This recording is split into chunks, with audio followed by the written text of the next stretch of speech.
Bike Shop Radio is a podcast that originates from 718 Cyclery in Brooklyn, New York. My name is Joe Nocella, former architect and owner of 718 Cyclery. We will discuss modern retail trends, the bike industry, and life in and around our vibrant shop. We focus on content and interest, not recording technology and slick editing. Our stories might happen in our loud shop, on the louder streets of Brooklyn, or out in the country on a bike camping trip. There might be sirens or Van Halen in the background, so be prepared. Thank you for taking the time to listen this far. I hope we can entertain you for the remainder of the episode.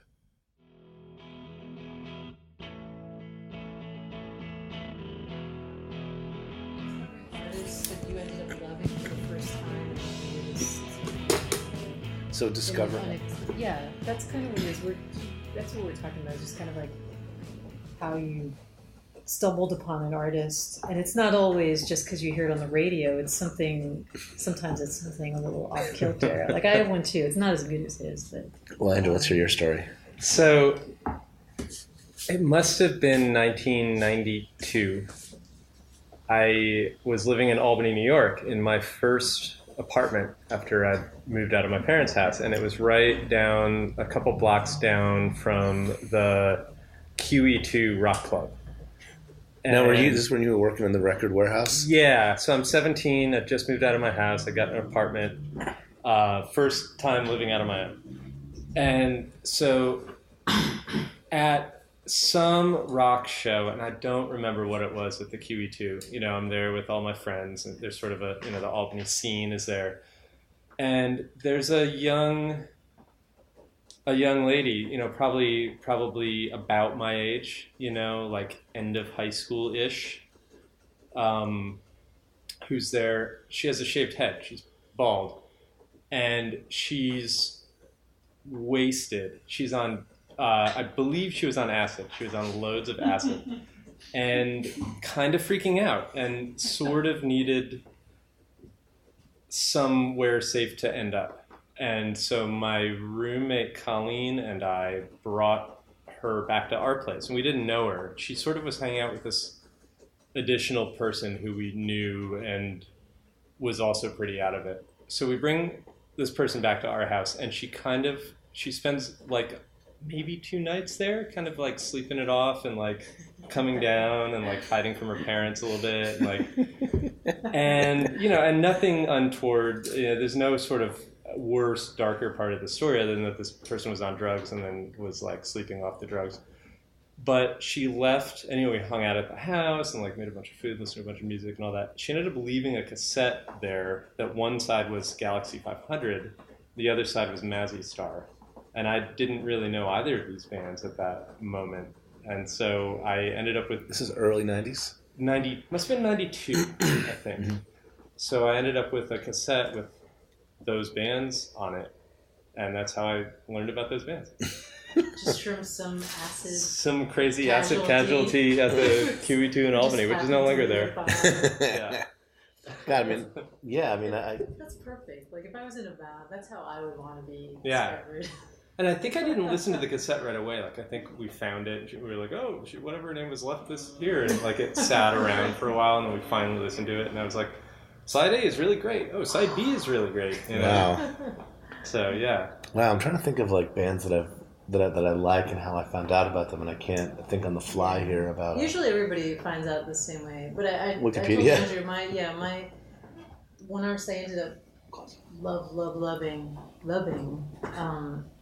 is this Scottish John Martin, he died a few years ago. It's kind of this weird, folky, jazzy, whatever. I was working at this record store, and my boss at the time had an argument with our big boss. I don't want to say the record store just because, yeah. But this is a long time ago. And so my immediate boss, he's like, you know what, screw this place. Take whatever you want tonight. I don't care. I'm taking a big stack of records myself. Screw this. And that's all the encouragement I needed. Wow. Like, oh, really? He's like, yeah. Who cares? Like, let them fire us all. Now, I didn't want to get fired, but I was like, you're just taking orders from that director. Ned said I could take some records. I guess I'll just take some. Jeez. He's my boss. And so there was this one record where I just really liked the cover. It was like this kind of picture of the rooftop of a house with a blue sky, and it was by John Martin. I had no idea what it sounded like.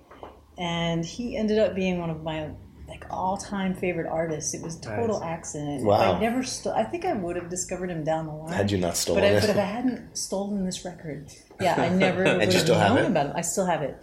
Yeah, it's still like a treasured album possession. The cat didn't rip it? Yeah. No. Yeah, that's the factoid for this. The cat scratching the spines of the records. Spines of the records. I didn't know the cats did that. Like, I first moved in with a roommate years ago. Yeah. I remember coming home and it's the whole E to F section. I was like, oh my God. You know, like everything was shredded on this. It feels just like those cardboard scratching posts. You know? Yeah. I did take tape and try to repair them so Earth, Wind, and Fire I could come. Earth, Wind. Yeah. Almost Fire. It's just Well, mine is Jonathan Richman. I just kind of thought about this. Like, my Jonathan Richman story was in grad school in the early 90s.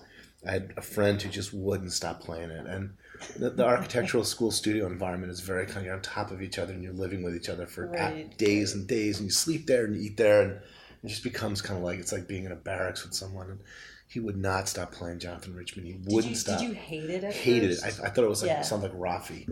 Like, I couldn't stand it. I didn't. Kinda. I didn't get it, and I couldn't stand it. And it was all over the place. And then one night, this was in Lawrence, Kansas. One night, he was playing at the Bottleneck, where Andrew here has played, on Massachusetts Avenue, I believe, or the street behind it. I forget now. And my friend's like, "Oh, we gotta go. I'm gonna go to the show tonight. You should come with me. And somehow my friend knew the owners of the Bottleneck, so we had tickets. We can get in. I was like, fine, I'll go with my great friend Dave from Omaha. And during the day, we were working at school, and my friend, I don't know how we figured this out because there's no cell phones involved, but he's like, hey, there's a fax that came to the Bottleneck that has to be delivered to Jonathan Richman at his hotel. I don't know how we found out about this. So it's like, all right, so this is like 1992 communication where we get in the car and we drive down to the Bottleneck, pick up the fax, and then take this piece of paper from, whoever was trying to get in touch with Jonathan Richman over to Jonathan Richman's hotel, which was a block or two away. So we presented it to him and knocked on the door. And he was like, hey, Phil, how's it going? Right? And it was kind of like right before there's something. Answered the door? He answered the door in his hotel room.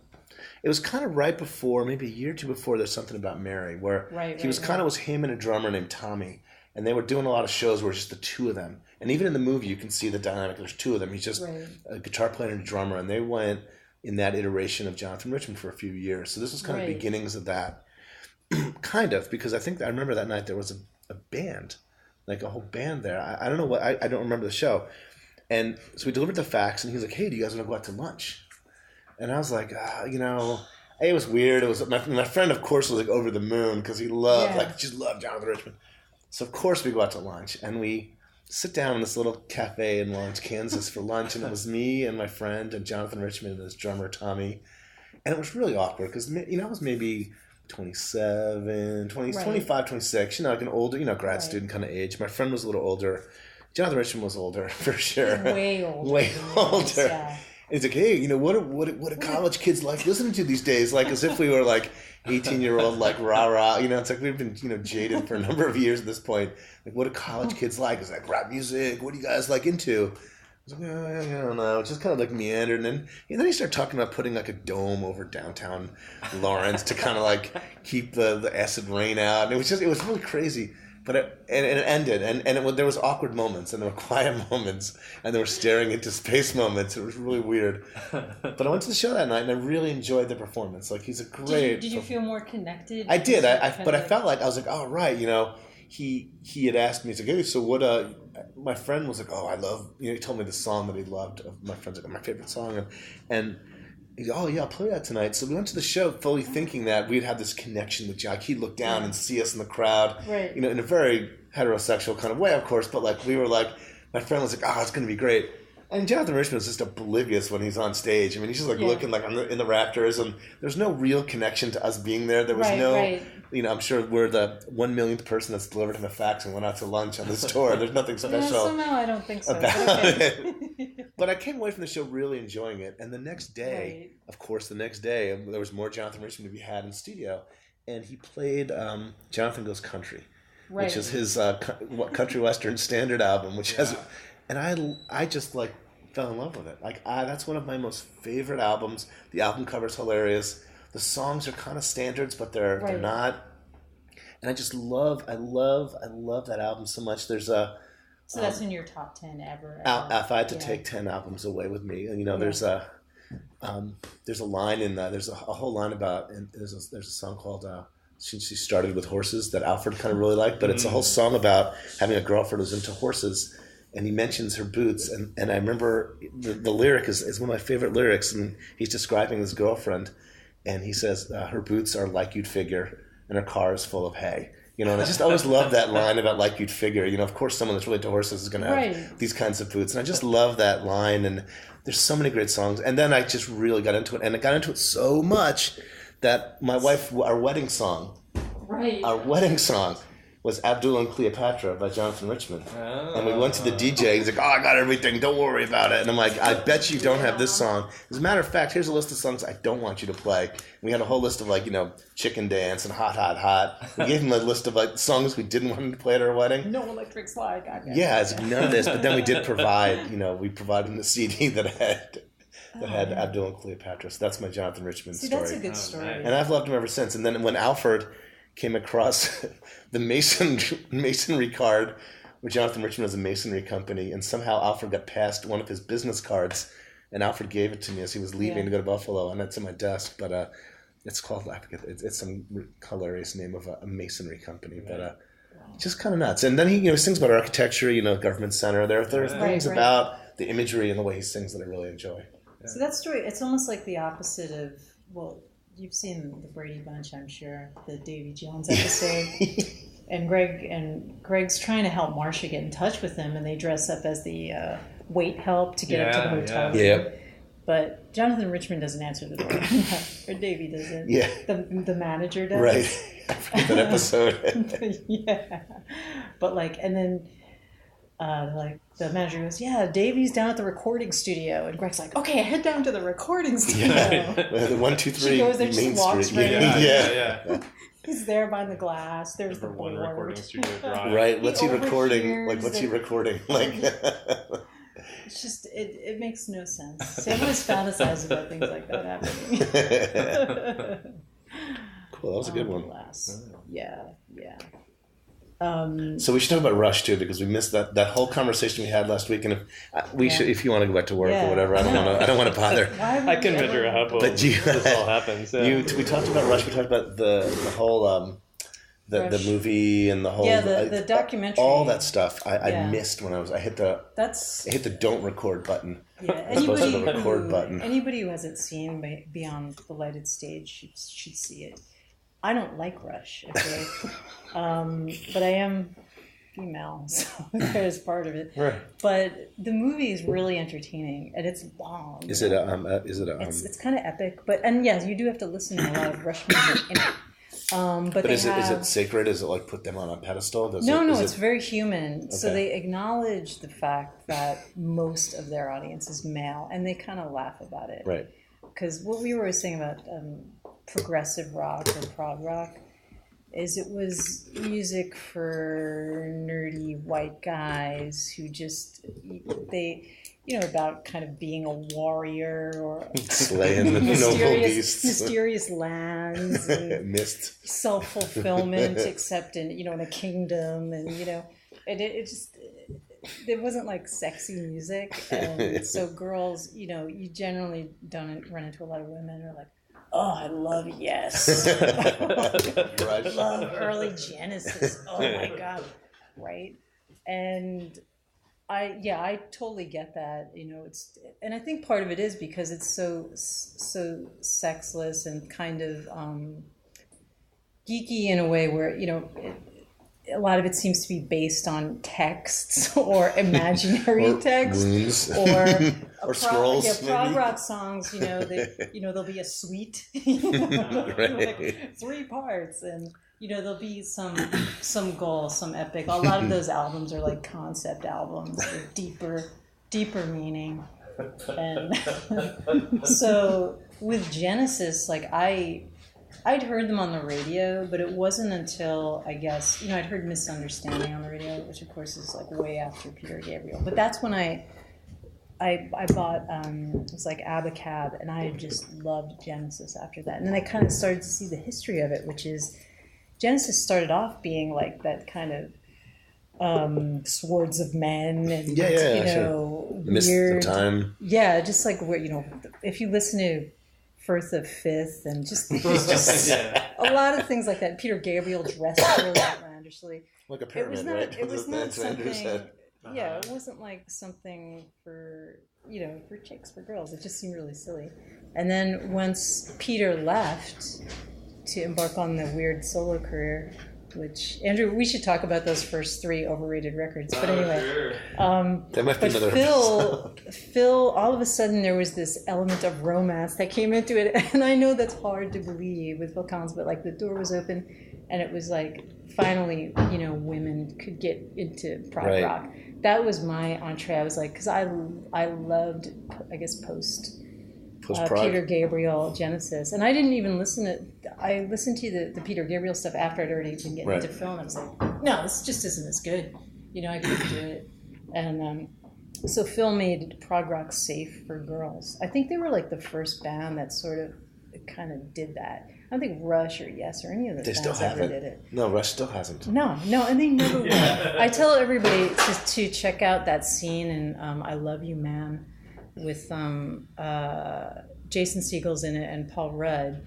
They're buddies, and Rashida Jones plays Paul Rudd's girlfriend. And there's a scene where they go to the Rush show, and it starts off all sweet. Rashida's kind of rocking along with them, but then Paul and Jason they face each other and they start doing the whole song, and she fades further and further into the background, and she's looking at them like they're insane. Yeah, you've showed me that. I think it's a cool scene. Amazing, but my Rush story is I got caught maybe 15 years ago at Madison Square Garden for something traveling or getting on a train, and somehow got caught in the beginnings of the early pre-parties for there's a Rush show there. So every single restaurant and it was flooded with dudes wearing like denim jackets, and it was flooded with ponytails and guys named Doug. I remember seeing guys in school with that naked guy on the back of their jacket. That Rush guy is kind of like blocking the sun or something.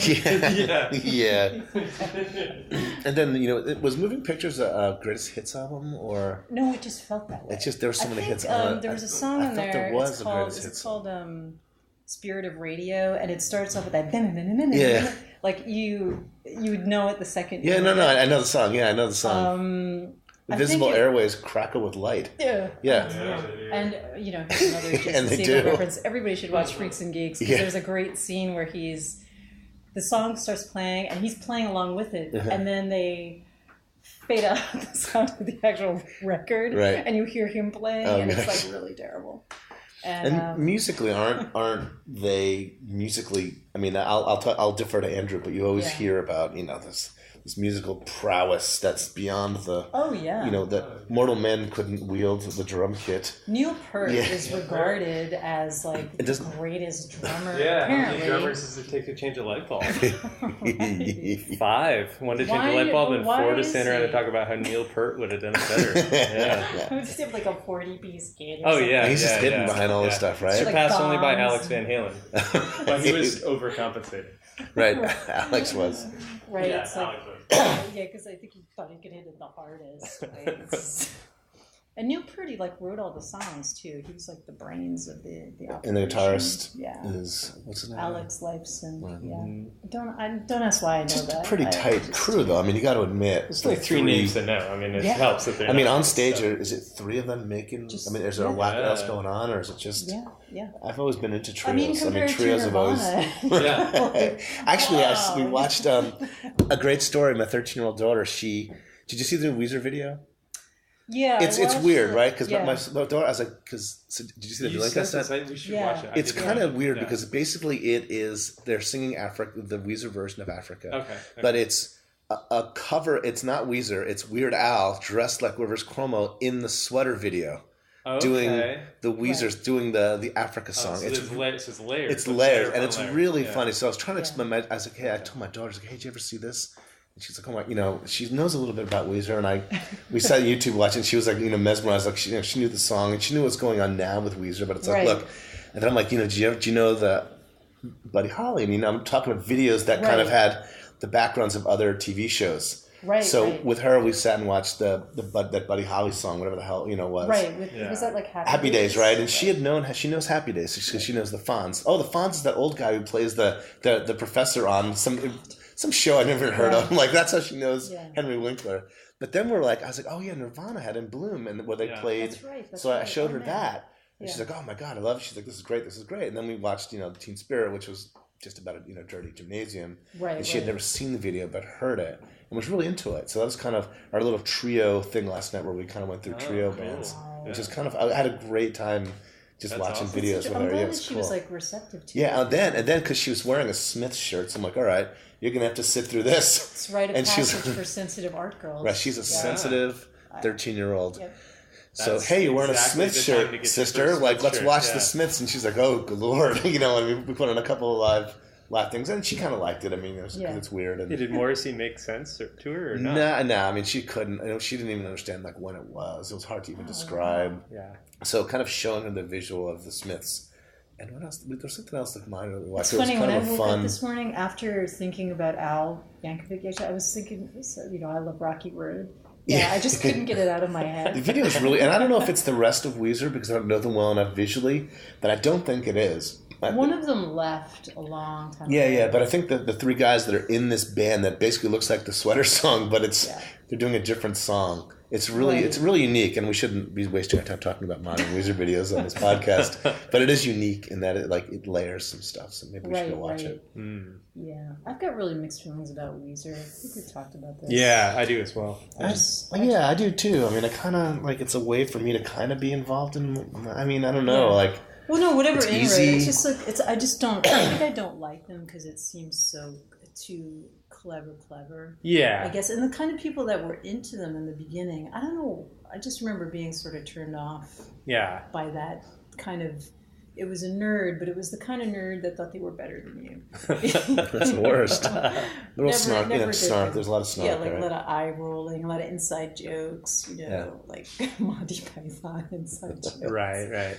I saw them open for No Doubt. That's which is a super weird bill. Yeah.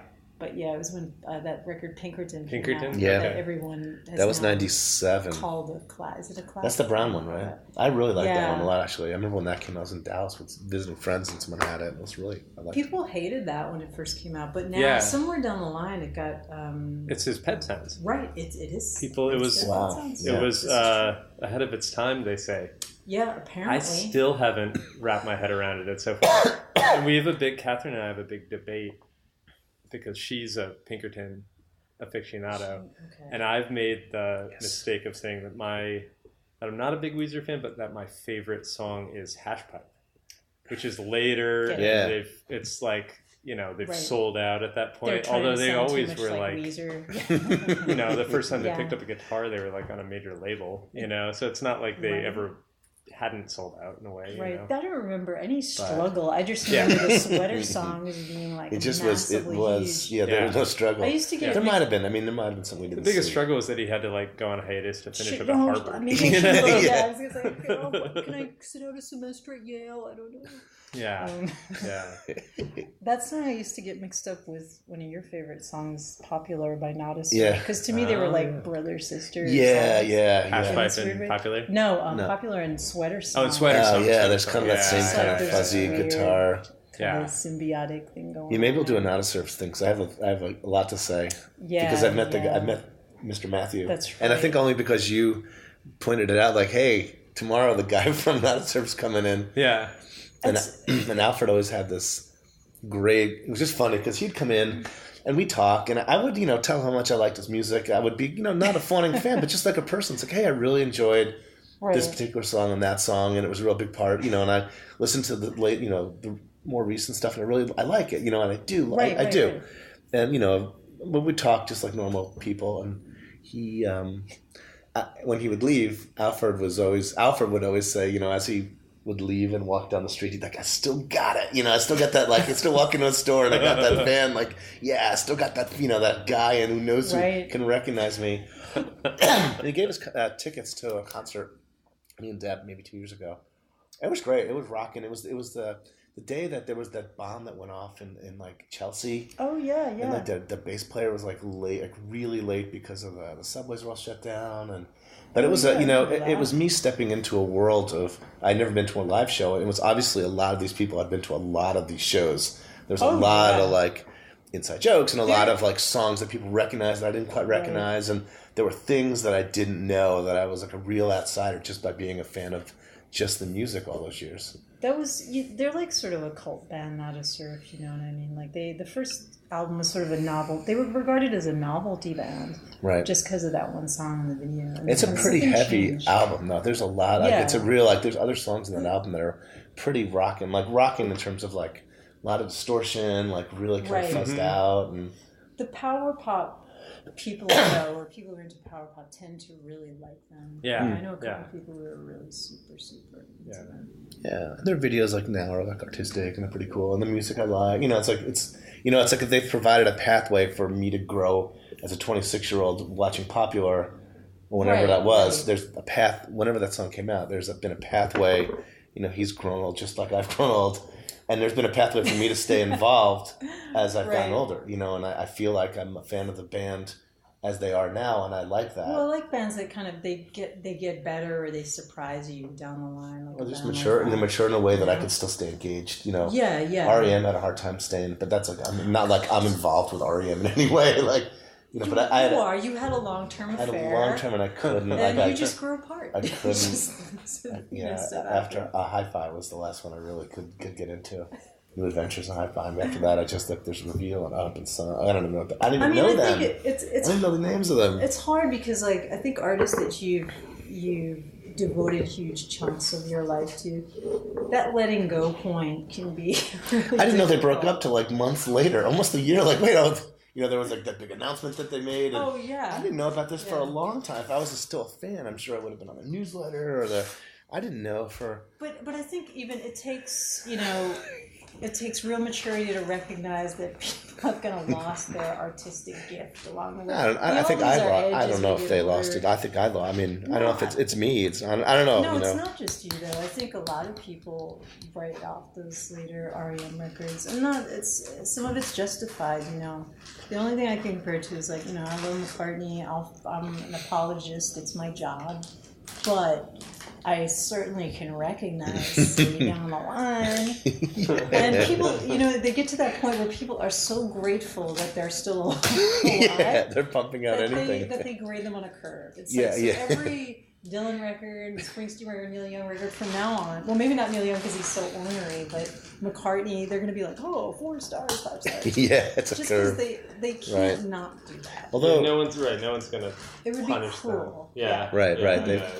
They although the person I'd want to meet most in the entertainment world is probably Michael Stipe. If I had to pick anybody to like, please walk in the store one day, of course when I won't be here, I think it'd be. I don't know what I'd say. Yeah, I don't even know what I'd say. You know, I'm sure everyone. I mean, how many times has he heard? You've been a big part of my life. You've been the soundtrack of my generation. You know, it's like I can't think of anything more profound to say than that. But that's probably what I would say because you've been a big part of like the soundtrack to my life. And it's a hard thing. Yeah, and I don't know if you experience. Like I did get to meet my idol Paul McCartney, and I just lost my shit. You know, I had all these plans of being really cool and everything. And he came into my office at the time, and he took both my hands, and I was dying. I couldn't believe he was standing there. Like, oh, hey, Paul, how are you? And I was like, I have to show you something. And I had a picture on my wall in the office of he and Linda. Why I felt the need to pull him in and show it to him. His dead wife to show a picture. Yeah, remember her? This is great. How is she doing? This is exactly what happened. At the time, he was divorcing Heather, so he was going through a bad patch, you know. And he looked up at the picture and he goes, "Yeah, that's my baby in there." Aww. And you know, that was basically it. Then I told him how much I loved that he was doing a couple of the old songs now that weren't hits. Like I was like, I love that you do too many people. He's like, well, you like that one, do you? I was like, your band is so great. And just like, I don't even remember each minute's kind of obliterating the minute that happened. And so he came in, and the only people he had with him was, he had a photographer and he had like his publicist guy. And he called his photographer guy over and he had him take a picture of us together, which I can show you. So I got to touch him. And it was like, I literally, when he walked out of the office, I almost fell down. That's how excited I was. Like, I got the jelly legs. But what I'm getting at is, like, you think you're going to be, it's like, oh man, if I ever... Yeah. And it's my heart was thundering, like, literally thundering. And so he's scared. I'm sure he's used to it, you know. It's nothing to him. 50 years of that every for him. Person he meets could blow them away, like every person. Yeah. What do you need? What's wrong? You have a flat? Flat. Uh-oh. That tire. Oh, let's take a look. All right. So Death's... I'll tell your story. Okay, ready? Okay. This is one of the Grimm tales. Death's walking down the street doing his thing, and then he comes upon a big cyclops, and he looks over his book and says, well, sir, it's time for you to go. But the cyclops doesn't agree with that, so they start fighting, and eventually the cyclops gets the better hand and flattens Death and walks away. So Death's laying there, and he can't move, and he's hurting, and not only is he in pain, but he's afraid he's about to lose his job, because no one's going to die anymore of him being decapacitated. So a man walks by and sees him on the ground, and not realizing who he is, he picks him up, he nurses him back to health, he gives him something to drink, and he gets him up on his feet. And Death says to him, okay, I'm Death. And even though you've done me a great service, I still have to come and take you. Mm-hmm. But because you've helped me out, I will be sending my messengers to you. So this way, when I do come, you won't be so shocked. So he says, okay, I guess that's good. So, years, 30, 40 years goes by, nothing special. Death shows up and says, hey, time to go. He said, whoa, wait a minute. What about the messengers? So Death says to him, didn't you get the toothache? Didn't you get the gout? Did not my brother's sleep show up every night? Did you not lie in your bed every night like you were dead? So why are you complaining? And he did. So, good one. Anyway, I begged, number 2, you said something about the elegance of the diamond frame, right, explaining why it's been around all this time. Mm-hmm. And I disagree. Okay. I think it more has to do with the fact that the IRC are a bunch of pricks. Mm-hmm. In 1932, Moshe had been developing his recumbent design for about 10 years. And he got it to the point where he was ready to start doing all the major time trials. And he won everything. And then the next year, the IRC had a meeting about him and banned his vehicles from all competitions. Wow. And he died that year. Now, why did the IRC do this? Well, 3 reasons as far as I can tell. 1, they were jealous. 2, they did not want to retool the entire industry. Right. And 3, they didn't want to pay him royalties. I think that more has to do with it, because, This is the early 30s? Yeah, 1932, 33. Wow. If they hadn't have done that, we'd be all riding recumbents now. Right. Because they're faster and they're safer. And then you'd probably ride a diamond frame because everyone would be riding a recumbent. You'd have to be different. And you'd be riding it's not about being different. They hurt your crotch. The guys who ride all the time, they have urinary troubles. Oh, yeah. You got pressure on your wrists, hence you have to wear the gloves. You wear that ridiculous pants with all that padding for your nuts. On a recumbent, you don't flip over when you brake and land on your face. You can't do that. Right. Okay. So classic. All right, good stuff. Look for it in episode 6. Listen for it in episode 6. Yeah. Excellent. All right, looks like we have more work to do here. Yeah, so anyway, give me a date. Send me a date when it's ready. Crazy subject matter. Oh yeah, I can go on for days. To go into. Oh yeah. Which I think you need your own podcast. And we need to be guests on your podcast, not the other way around. Yeah, I always wonder if people could bear to listen to me talking rubbish. I would need a foil, I need another person. Like a morning zoo, kind of like yeah, because I think just doing it on my own, and it's got to be like a point counterpoint thing sometimes. Like I think it's never enough fun to have people just. Right. find that blindly agree with you. I like liking things that other people hate, just because if you can't help it.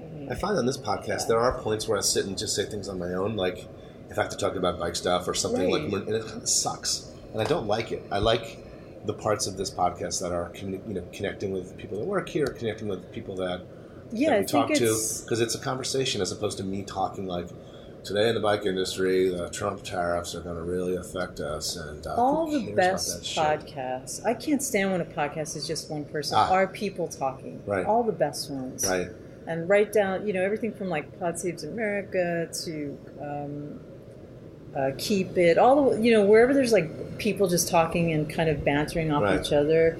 Like they're the best Even ones. that fish one that we listened to, that the one about the fish fan who, like the guy who actually died, that whole crazy weird. Listen to that. We were really into it, and it's great because it is conversation between. It's a total point. Like I love fish, and I think at the beginning of the podcast, the tune like I hate them, I love them, and it's like, and they just kind of, and they go to the concert. They do like all this footage of with the one guy like taking all these drugs to get ready to go to the show, and it's pretty crazy. Like it's really, even if you don't like fish, which I imagine is most fascinated by fandom. Right. Really intense that is fandom. Really, and like going to the show with someone who's like the biggest fish nerd, and the guy's talking about like, they haven't played this, since Vermont in '89. This is the last time they played this after that song. Like just knowing the patterns of the songs that they played, and certainly it is about fish, but it's about fandom. Like we said, it's not about. It could be any band up there and any fan that's like really into it. But it was pretty mesmerizing, like series that we listened to a lot of. And I sometimes I feel like envious of people who are that into something, because I feel like I'm more of a. There's bands I'm really into, but I kind of flip. Where it's like, yes, I could rank all Paul McCartney's solo records and get it right.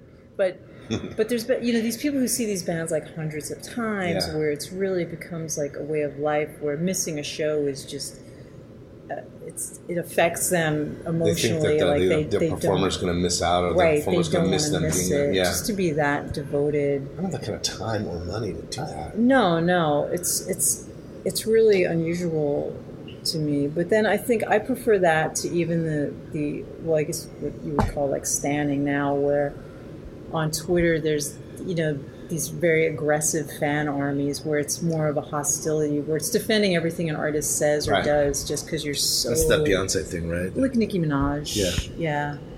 And not kind of questioning their maybe not being right about something. Maybe they didn't graduate high school and don't know much about world politics. Maybe they didn't say the right thing, you know. So I think with celebrities, we just assume that they're smart and they know what they're talking about, but oftentimes they're not the most educated of us. No. They didn't go to grad school. Not that going to grad school means anything, but do I need to sit around and listen to, Celebrity X tell me about the conflict in the Middle East? Like, right. Who is this idiot? I think when you give people like a forum to do that, even if you have a little ego, like here we are, it's hard not to kind of just want to, all of a sudden you're feeling confident. You got a microphone in your hand, like, hey. Like Kanye West, you can't just say anything and expect no repercussions, and if people don't agree with you, well then they're wrong, kind of thing. But the blind devotion to an artist in that manner, I think it's kind of different to me than like people being into the music. I think there's variations on that deep, well, now because of Twitter and social fandom. media, you can get into you can almost like pretend that I have a direct line into Kim Kardashian because I follow her and she's talking to me. And you feel connected. I miss that mystery. Right, like what does Steve Miller look like? I don't even know. It's like my only connection. It would be just like you'd see in a magazine, or if somebody was on MTV. It was an interviewing. I remember like Eddie Vedder getting interviewed. It was a really big deal. I'd never heard him talk before, and thinking, there was still that kind of mystery to it. And now it's just kind of there's none of that. Not to be overly sentimental, but I miss that mystery. All right, we're gonna record you for Bike Shot, our podcast, talking about safety pizza stuff. All right. So I'm here with the inventor of safety pizza. What's your name? Hi, Joe. This is Chris. Hey, Chris. Chris from Safety Pizza. Now, where did you used to work? Where did you get all your background skill and a love of bikes? You know, I credit. Was it bespoke? I credit 718 Cyclery with Chips. my introduction to the world of cycling and Cool. What's new in the safety pizza world? new things on the horizon. Are you able to talk about these things? Yeah, absolutely. There's some new sizes coming out, and there's some new things that aren't even. They're still in my mind. They aren't even pizzas. Ooh, Louis Vuitton safety pizzas. There's safety pizzas that aren't even pizzas? Mm-hmm. Okay. Yeah, of course, we're collaborating with Louis Vuitton, Givenchy, all the big houses. It's just a natural fit, obviously, yeah. Right. So cool. So I do want to remind everybody that all safety pizzas are gluten-free, vegan, so if you have an issue with those things, safety pizza's perfect for you. And it does come with meat-like toppings, but you can cut them down to make them into more vegan-like toppings. Absolutely. Or vegetarian toppings. Everything's customizable by the end user. That's the goal. Cool. All right. That's probably all I got. We do have plans. I would like to do an open source safety pizza, maybe. Never mind. Let's Whoa, this is dirt. This is inside industry dirt. Uh-huh. So like a safety pizza you can print out like a gun. Yeah, like that kind 3D of printed safety pizza. You can print it on top. I want anybody in the world to be able to make their own safety pizza. Right. What about the controversy of the new size and the new shape, where it's really a triangle now, not more of a safety? Yeah, a lot of people really miss the curved crust, but got to pay the bills. We got to pay the bills, and we want to pass those savings on to the customer. So rather than make it a $25 safety pizza, we're keeping it at $20, and it's a straight crust. It's an octagonal pizza. Saves material too, I'm sure. It's available at fine bike shops across the country.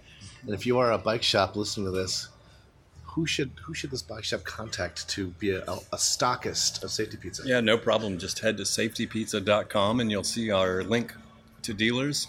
And you just send us your info and we'll get you set up with an account right away. Wow. I'd also like to say that Safety Pizza is not a large company. I know many people think that maybe it is, but it's part of the Safety Pizza family of products. Yeah. Johnson is actually the owner of Safety Pizza. Even though most people think we're a global conglomerate of safety products, it's just me. So if response times might take 2 to 4 weeks. Response time may vary. We'll just say that. But I'm working hard to get more and more people safety pizzas. All right. Well, thanks for taking the time to talk to us here at Bike Shop Radio.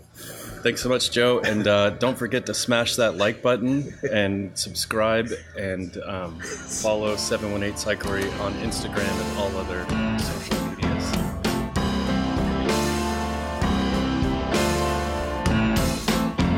If I'm hedging bets and predicting regrets, will I have some? You'll breeze on through, there is no keeping you or your attention. Thank you for listening to Bike Shop Radio, Episode 6. If you listened very closely, you may have heard a few things about bikes. If you like the music at the beginning of the podcast, that's High Falls, former 718 employee Colin's band. You can check them out on Bandcamp. If you like the music you just heard, that's Nevada, Nevada, the band that Andrew is in, current 718 employee Andrew. And if you like listening to Hope talking about music and rock and roll, you definitely need to check out her blog, Picking Up Rocks. It's pretty amazing and pretty hilarious. Thanks again for listening, and we will talk to you very soon. Goodbye. Hands up if you're into the whiskey and gin. I'm forgetting. You breeze on through, there is no keeping you, keeping